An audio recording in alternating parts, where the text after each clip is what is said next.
दोस्तों, इस बेहद खास एक्सप्लेनर में स्वागत है। आज हम भारत के बिल्कुल बीचों बीच मौजूद उस हिस्से को माप करने वाले हैं जो सच में देश का दिल है, मध्य प्रदेश।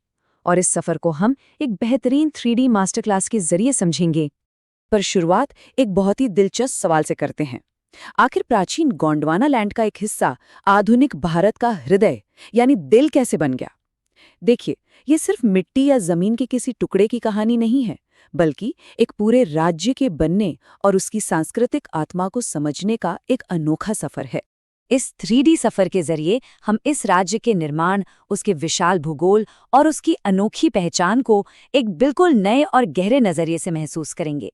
तो आइए एक नज़र आज के एजेंडा पर डालते हैं। हम बात करेंगे इसकी प्राचीन उत्पत्ति की, ऐतिहासिक पहचान, कार्यात्मक राजधानियां, राजकीय प्रतीक और गान, प्राकृतिक प्रतीक और आखिर में यहाँ की सांस्कृतिक विरासत की। चलिए सीधे बढ़ते हैं हमारे पहले हिस्से की तरफ, प्राचीन उत्पत्ति और भौगोलिक विस्तार। एक चमत्कार देखिए, मध्य प्रदेश जिसका ऑफिशियल गठन 1 नवंबर 1956 को हुआ था, वो दरअसल हमारी पृथ्वी के सबसे पुराने भूभाग गोंडवाना लैंड का ही एक हिस्सा है। और वैसे अगर इसके नक्शे पर ध्यान दें तो इसका आकार किसी आराम से बैठे हुए ऊंट जैसा लगता है ना? कमाल की बात। एक विशाल प्राचीन जमीन जो आज एक आधुनिक राज्य के रूप में हमारे सामने है।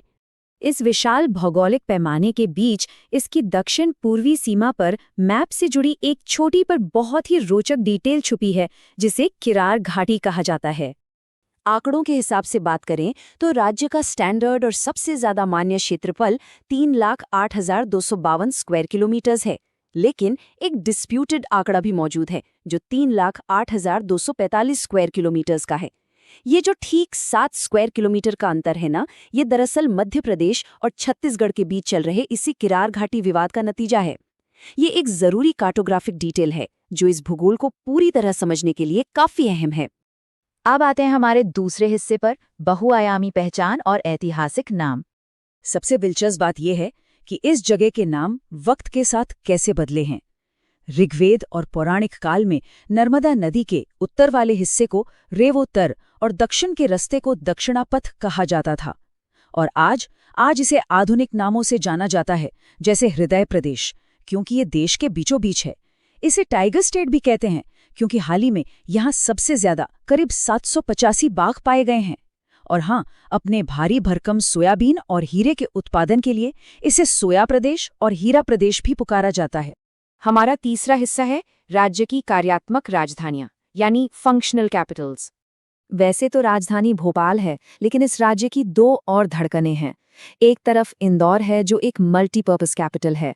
यहाँ राज्य का खेल, व्यापार, फाइनेंस और इंडस्ट्रीज का मेन हब है।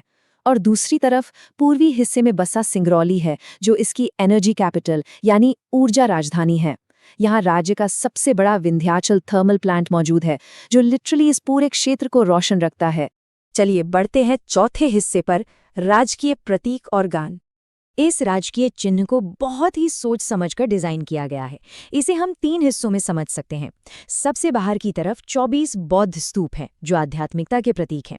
बीच में गेहूं और धान की बालियां हैं जो यहाँ की खेती और समृद्धि को दर्शाती हैं।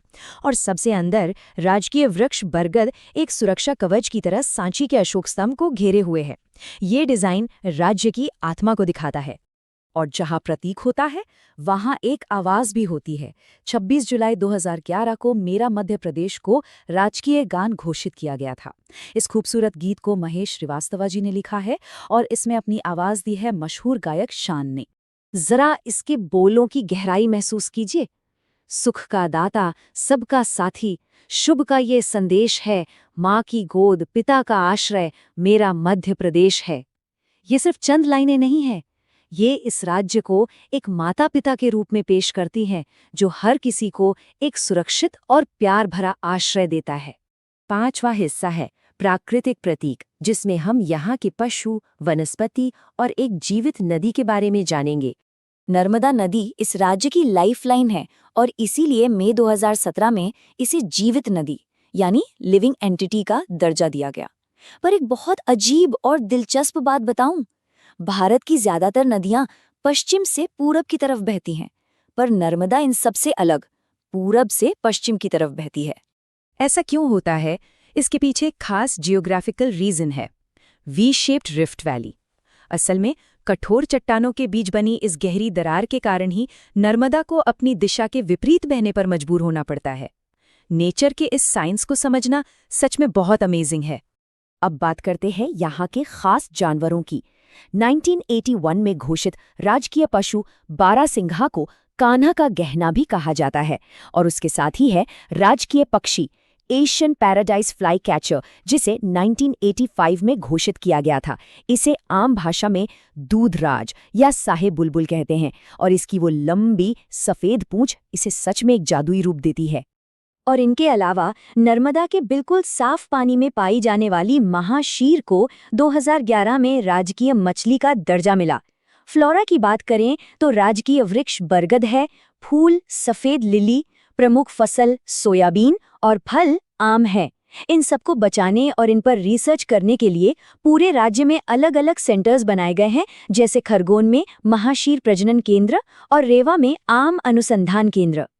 छठे और आखिरी हिस्से में बात करेंगे यहाँ की सांस्कृतिक विरासत की, खेल और कला के बारे में। यहाँ का राजकीय खेल मलखंभ तो बिल्कुल ग्रेविटी को चुनौती देने जैसा है। इसके 3 फॉर्म होते हैं, पोल, हैंगिंग और रोप मलखंभ। और अगर सांस्कृतिक कला को देखें तो मालवा का राजकीय नाट्य, माच और बुंदेलखंड का लोकप्रिय राजकीय नृत्य राई इस राज्य की उत्सवधर्मी आत्मा को जिंदा रखते हैं। तो चलिए इस पूरी कहानी को एक टाइमलाइन में पिरोते हैं। 1956 में राज्य का फॉर्मेशन हुआ, 1981 में पशु और वृक्ष घोषित हुए, 1985 में पक्षी शामिल हुआ, 2011 आते आते मछली और गान को अपनाया गया, 2013 में मलखंभ को खेल का दर्जा मिला और आखिरकार 2017 में नर्मदा बनी एक जीवित नदी। ये साल दर साल का सफर बताता है कि कैसे एक आइडेंटिटी धीरे धीरे कंप्लीट हुई है। जब हम इन सारे प्रतीकों को मैप पर देखते हैं तो ये बिल्कुल एक जीवित ऑर्गेनिज्म की तरह लगते हैं।